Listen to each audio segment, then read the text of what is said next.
বন্ধুরা, আশা করি তোমরা সব ভালো আছো। তোমার চ্যানেলে তোমাদের সবাইকে স্বাগতম। তো ইতিহাস 2024 সালের পরীক্ষা দিয়ে এলে তোমরা, আমি জাস্ট এমসিকিউ প্রশ্নগুলো এই মুহূর্তে উত্তর বলছি, এর পরের ভিডিওতে আমরা এসিকিউ প্রশ্নের উত্তরগুলো বলে দেবো। প্রথম যেটা ছিল, দেখো, লুভর মিউজিয়াম কোথায়? উত্তর হচ্ছে প্যারিসে। জীবনস্মৃতি কার রচনা? উত্তর রবীন্দ্রনাথ। অ্যাঙ্কেল টমাস কেভিনের রচয়িতাকে? Harriet Beecher Stowe. তারপরে আফ্রিকাতে প্রথম উপনিবেশ স্থাপন করেছিল কারা? উত্তর হচ্ছে ব্রিটিশরা। পরবর্তী প্রশ্ন, নবাবী আমলে বাংলার রাজধানী কোথায় ছিল? মুর্শিদাবাদে। তারপরে ক্ষয়স্তম্ভের সঙ্গে ক্ষয়স্তম্ভের তোমার উত্তর যেটা হবে সেটা হচ্ছে ডি দাগেরটা উত্তর হবে, ঠিক আছে? ডি দাগেরটা, অর্থাৎ তোমার একের সঙ্গে বি দাগ, তারপরে তোমার দুইয়ের সঙ্গে সি, এরকমভাবে। তারপরে প্রশ্নে চলে আসি আমরা 1942 সালের 29শে আগস্ট, যেটা উত্তর হচ্ছে নানকিংয়ের সন্ধি। পরেরটার উত্তর হচ্ছে জ্যোতিবা ফুলে সত্যশোধক সমাজ। পার্থিয়ন পত্রিকাটি নব্যবঙ্গ গোষ্ঠী। আচ্ছা, 1911 গণতান্ত্রিক বিপ্লবের নেতা ছিল সানিয়াত সেন।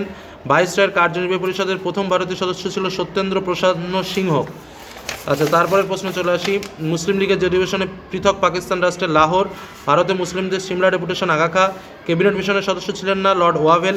ইন্দোনেশিয়ায় কোন ইউরোপীয় দেশের উপনিবেশ ছিল? উত্তর হল্যান্ড।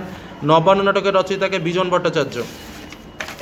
ন্যাটো গঠিত হয় কত সালে? 1949 সালে। আসনবাদ নির্মাণের উদ্যোগ নেন গামাল আবদেল নাসের। পেট্রিক লুমুম্বা ছিলেন কঙ্গোর প্রধানমন্ত্রী। আওয়ামী লীগ প্রতিষ্ঠা করেন শেখ মুজিবুর রহমান। অ্যাকচুয়ালি আওয়ামী লীগ প্রতিষ্ঠা করেন, এইটা কিন্তু শেখ মুজিবুর রহমান প্রতিষ্ঠা করেননি, কিন্তু অপশানে যা আছে তাতে করে এই ছাড়া আর কিছু দেওয়ার নেই। ভারতের মহাকাশ বিজ্ঞানী কে ছিলেন? বিক্রম সারাভাই। আচ্ছা, তারপরে চলে যাও, ফ্রম ইয়েল্টা টু ভিয়েতনাম বইটির লেখককে? ডেভিড হরউইজ। আচ্ছা, তারপরে এই যে স্তম্ভ মিলনটা আছে, এটার উত্তর হচ্ছে বি দাগ, অর্থাৎ একের সঙ্গে সি দাগ, তারপরে দুইয়ের সঙ্গে এ দাগ, অর্থাৎ উত্তর তোমার বি দাগ আসবে, ঠিক আছে? পরবর্তী প্রশ্ন, স্বাধীন ভারতের প্রথম পরিকল্পনা কমিশন, ওটা বল্লভভাই প্যাটেল। আচ্ছা, তারপরে তো একদম সহজ প্রশ্ন রয়েছে, আমেরিকা মহাদেশকে আবিষ্কার করেছিল। তো এই প্রশ্নের উত্তরগুলো আমি আলাদা করে নোটস করে তোমাদের সামনে খুব তাড়াতাড়ি তুলে ধরছি। চ্যানেলের সঙ্গে থাকো, চ্যানেলকে দেখতে থাকো।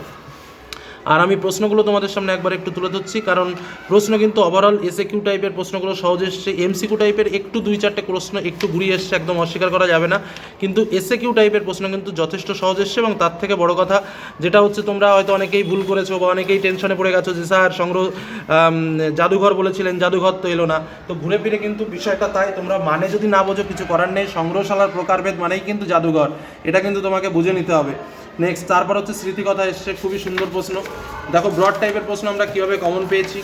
তারপরে দেখো, ক্যান্টন বাণিজ্য তোমাদের বলেছিলাম এসছে। জাতি সংক্রান্ত প্রশ্ন, তার প্রভাব। আচ্ছা, তারপরে শিক্ষা ও সমাজ সংস্কার, ঈশ্বরচন্দ্র বিদ্যাসাগর, কমন পেয়েছি। একদম ওপেন এই প্রশ্নটা ছিল 1935 সাল, মিলিয়ে দেখো। ক্রিস মিশন ছিল। নৌবিদ্রোহের কারণ তাৎপর্য ছিল। কিউবার ক্ষেপণাস্ত্র সংকট কতবার বলেছি। সার্ক গঠনের পটভূমি, এটাও আমি কতবার বলেছি। তো হুবহু আমরা যে ব্রড কোশ্চেন প্রশ্ন দিয়েছি তোমাদের, সেটা কিন্তু 100% সফল, আমরা এটুকু বলতে পারি। তো এর পরের ভিডিওতে আমরা এসএকিউ প্রশ্ন যে কটা বাকি থাকলো তার উত্তরগুলোর সঙ্গে আমরা আলোচনা করব। তো শেষ করলাম, ধন্যবাদ।